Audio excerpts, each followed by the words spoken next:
আফা দেখেন আমি একটা গরিব মানুষ, দুটো রিক্সা চালায় দিনের না দিন খাই। আমার নিজের একটা ছোটখাটো গুছানো জীবন আপনি কি লিয়া তছনছ করতে চাইতেছেন আফা? আপা, আমি তোমার আপা লাগি? বাবু, তুমি আমাকে আপা বলতেছো কেন? আমি তোমার ওয়াইফ হই। আস্তাগফিরুল্লাহ, নাউজুবিল্লাহ, কি কোন আপনি? এগুলো আমার সোনা বাবু, ওয়াইফ। ওয়াইফ মানে বউ না?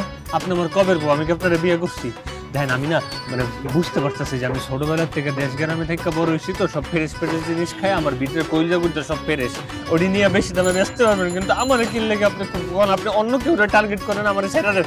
আমি প্রতি সপ্তাহে আমি রিক্সা চালাই, আপনি করে 300 টাকা করে দিব আমার স্যার। হ্যাঁ ছি ছি ছি, ওগো তুমি এগুলো কি বলতেছো? 300 টাকা? আমি তোমার কাছ থেকে 300 টাকা নিব? তোমাকে দরকার হলে 3টা গাড়ি দিব, বড় একটা বাড়ি দিব, আর একটা সেই রকম বড় একটা গ্যারেজ। তুমি রিকশা রাখবা, রিকশা গ্যারেজের মালিক হবা। রিকশা কেন চালাবা শোনা? আপনি আমার লোভ দেখাইতেছেন, আমি বুঝছি। এই যে আপনি গাড়ি দিবেন, বাড়ি দিবেন, গ্যারেজ দিবেন, আমি বাইচে থাকলেছেন আপনি আমার দিবেন, আমি কি বুঝি না? আপনি আমার বড় বোনের মতো। আমি আপনার প্রত্যেকদিন ফিরি ফিরি বাসার থেকে যে যাবেন ওই জায়গায় ফিরে লয়ে যাবো, আবার ফিরি বাসে দিয়ে যাবো। আমার মাফ করে দেন। আপনারা অন্য একটা মানুষের কাছ থেকে কইলিয়া গুন্ডা যা আছে লয়ে